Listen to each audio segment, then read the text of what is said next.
Hello, Facebook out there. How are you? This is Kendra Young with Uplifting Conversations with Kendra. I am here with my baby Alicia behind the camera. Say hello. Hello. All right, y'all. Let's sing the theme song together. Uplifting, uplifting conversations with Kendra. Ooh, ooh. Yay! All right, I'm so glad that you are joining us tonight. I have a good one for you. In fact, I have a question to ask you. Have you ever heard yourself say or thought within yourself, I'm getting tired of always being the one to do the right thing? Mm-hmm. I have. Alicia said, I have. And honestly speaking, I've said that on more than one occasion. Sometimes it looks like and feels like you're the only one, no matter where you are, that's doing right. Well, through the years, as I've been getting closer to God and making our relationship the number one thing in my life, I've learned that doing what is right and good in God's eyes is such a privilege and a blessing, and it's the only thing that really matters. That's the positive thing I've learned about continuously doing good, even though life isn't treating me good. Galatians 6 and 9 says, and let us not grow weary while doing good, for in due season we shall reap if we do not lose heart. In this text, Paul the Apostle is reminding and encouraging the church in Galatia to keep ministering unto others, to keep encouraging one another, and to keep loving each other, and not get tired of doing so. Paul reminds them, in due time you will reap what you sow. What you give out will come back to you if you do not lose heart. Paul is basically saying, keep doing right to others, treating people the way you want to be treated, but don't have a bad attitude about it. Don't forget, you give that bad attitude, you'll reap that bad attitude. We don't need to call ourselves doing good and then having the wrong mindset about it. That will counsel us reaping good for the good we're doing. Remember, we need people to minister.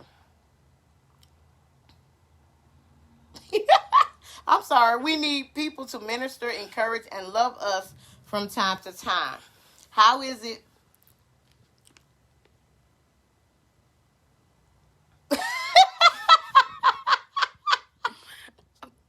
Okay, my bad. I didn't put my commas and periods and stuff, so I'm having a little loopy moment. How is it we will receive good but can't give it in return? Now, keep this in mind. God is not a tit-for-tat God. The people you're assigned to do good by are not the people who will do good by you. God is very intelligent in how he set that up because he doesn't want us to do good expecting anything in return from the people we serve. He wants us to understand and know the good we receive will come from him through the vessel he chooses. God wants us and those around us to know that there's nothing we can do to earn God's goodness. But every good gift and every perfect gift is from above and comes down from the Father of lights, with whom there is no variation or shadow of turning.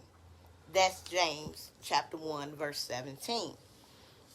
And I just wanted to remind us tonight, I have to say that, these things that I'm saying to you, I have to say it to myself from time to time, because there are times in your life where you will look around and you'll be like, wait a minute, why I always got to do the right thing? Everybody else seems like they getting along just fine, cussing me out or talking crazy behind my back, but that's not what God asks us to do. God asks us to be right in his sight at all times, because in actuality, whether anybody else sees you doing good or not, God does.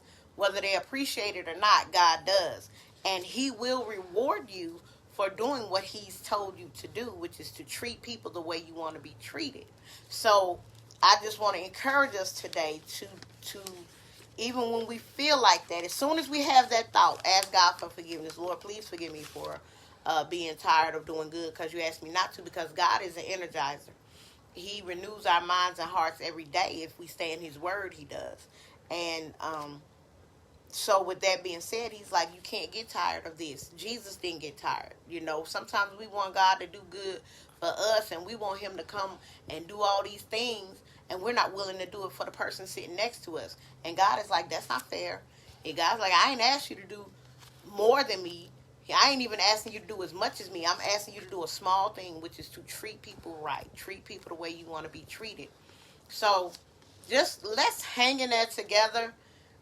We're winding down to the end of the year. I know we're still dealing with COVID and all of those things, but remember, God is still in control. He is still on the throne, and none of this is by accident. So purposely choose to treat people right. Purposely choose to continue doing good, even though you may be physically tired, but let's not get tired in the spirit.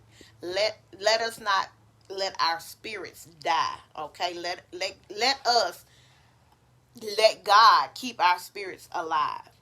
All right, so that's all I wanted to tell you this week. Thank you for listening. Thank you for watching. Have a great week and be lifted up.